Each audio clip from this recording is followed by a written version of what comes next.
మనస్ఫూర్తిగా మీ అందరికీ నా హృదయపూర్వక నమస్కారాలు. మీ అందరికీ నా హృదయపూర్వక స్వాగతం తెలియజేసుకుంటున్నాను. వేదిక పైన తెలుగుదేశం రాష్ట్ర అధ్యక్షులు, మన తెలుగుదేశం పార్టీ రాష్ట్ర అధ్యక్షులు శ్రీ అచ్చెన్నాయుడు గారికి,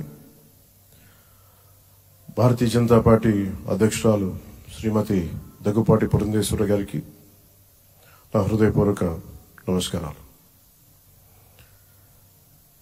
తాడేపల్లిగూడెం సభలో నేను చెప్పినట్టుగా ఒక దార్శనికులు, 4 దశాబ్దాల సుదీర్ఘ అనుభవం, ఎన్నో ఒడిదుడుకులను ఎదుర్కొన్న తెలుగుదేశం జాతీయ పార్టీ అధ్యక్షులు శ్రీ నారా చంద్రబాబు నాయుడు గారికి నా హృదయపూర్వక నమస్కారం.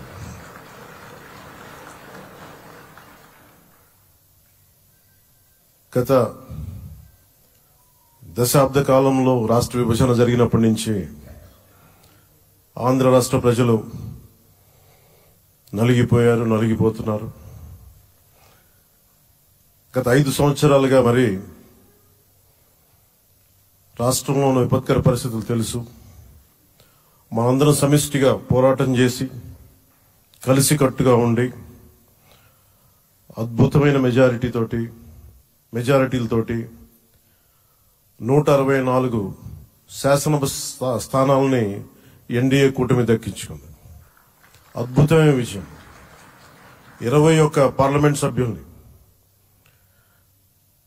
మన సెంట్రల్ హాల్లో కూడా మాట్లాడుతూ ఉంటే అందరికీ ఆంధ్రప్రదేశ్ విజయం, తెలుగుదేశం, జనసేన, భారతీయ జనతా పార్టీతో కూడిన ఎన్డీఏ కూటమి విజయం దేశం మొత్తం చాలా ఒక స్ఫూర్తినిచ్చింది. ప్రతి ఒక్కరి విజయాన్ని వారి వారి రాష్ట్రాల్లో ఎలా దీన్ని ముందుకు తీసుకెళ్లాలి, ఒక్క ఓటు చీలకుండా అలయన్స్ అంటే ఎలా ఉండాలి అనేది మన ఆంధ్ర ప్రాంత ప్రజలు, మన ఆంధ్ర రాష్ట్ర ప్రజలు మనందరం కలిసి కట్టుగా చూపించాం. 2021 మార్చి 14న ఇప్పటం సభలో నేను ఒకటే తెలియజేసుకున్నాను, ఆ ప్రభుత్వ వ్యతిరేక ఓటుని చీలనివ్వను. ఆ మాట మీద ఉన్నాం, ఆ మాట మీద నిలబడ్డాం. ఒడిదుడుకులు ఎదుర్కొన్నాం, తగ్గాం, కానీ నిలబడ్డాం. ప్రజల నమ్మకాన్ని పెంచాం. అద్భుతమైన మెజారిటీతో ఈ రోజున మనం ప్రభుత్వాన్ని స్థాపిస్తున్నాం. చాలా మాటలు ఇచ్చాం. పొద్దున కూడా జనసేన లెజిస్లేటివ్ పార్టీ మీటింగ్ లో నాయకుడిగా ఎన్నుకున్న సందర్భంలో మాట్లాడుతూ మనం చాలా మాటలు ఇచ్చాం. ఇది కక్ష సాధింపులకి సమయం కాదు, ఇది వ్యక్తిగత దోషులకి సమయం కాదు. ఇది 5 కోట్ల మంది పైగా ప్రజలు మన మీద నమ్మకాన్ని పెట్టుకున్నారు. మన మీద మనందరం ఉమ్మడిగా, మనందరం సమిష్టిగా ఆంధ్రప్రదేశ్ ప్రజలు ఏ అభివృద్ధి అయితే కోరుకుంటున్నారో మనందరం సమిష్టిగా దీన్ని ముందుకు తీసుకెళ్లాలి, అభివృద్ధి పథంలో నడిపించాలి. విద్య, వైద్యం, ఉపాధి, సాగునీరు, తాగునీరు, లా అండ్ ఆర్డర్ ఇవన్నీ చెప్పొచ్చాం. మనం బలంగా నిలబడతామని. అలాగే మేనిఫెస్టోలో, ఉమ్మడి మేనిఫెస్టోలో చాలా మాటలు ఇచ్చాం. వాటన్నిటినీ బాధ్యతగా ముందుకు తీసుకెళ్లాల్సిన అవసరం ఉంది. ఇలాంటి ఛాలెంజింగ్ టైమ్స్ లో ఒక సుదీర్ఘమైన అనుభవం ఉన్న నాయకులు కావాలి.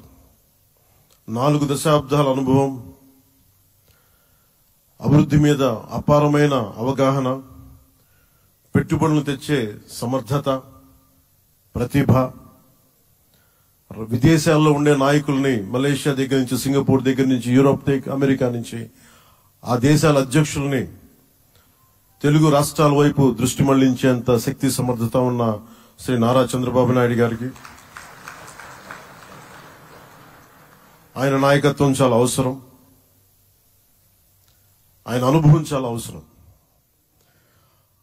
అలాంటి అపారమైన అనుభవం ఉన్న వ్యక్తిని, అనుభవం ఒకటే కాదు, ధైర్యశాలి. ఈ రోజుకి నాకు ఒకటే గుర్తుంటుంది. మన తాడేపల్లిగూడెం సభలో చెప్పాను, చాలా క్లేమోర్ మైన్స్ పేలిపోతే, జీప్ ఎగిరిపోయి కింద పడితే చొక్కా దులుపుకొని ఆయన మళ్లీ వచ్చి రాజకీయం చేసిన వ్యక్తి. ఈ రోజున సైబరాబాద్ ఉంది అంటే అది శ్రీ చంద్రబాబు నాయుడు గారి దార్శనికత.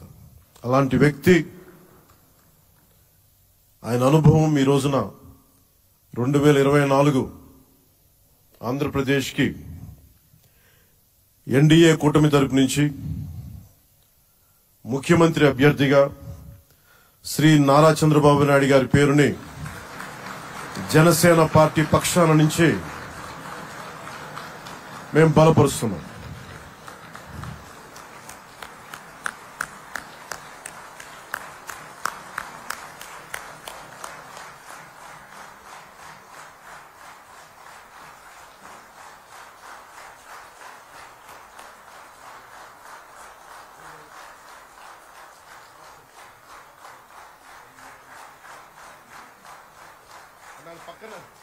ఇది నేను ఆయన పక్కన పెట్టుకుని చెప్పాలి.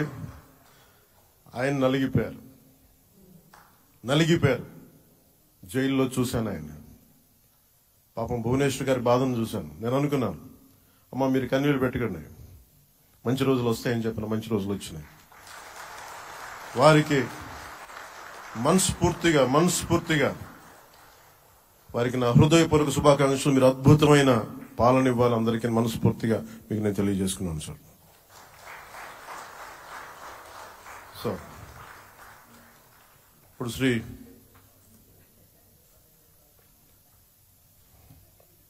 భారతీయ జనతా పార్టీ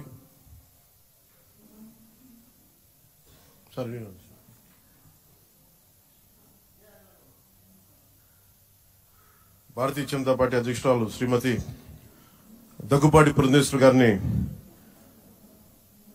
వారిని వచ్చి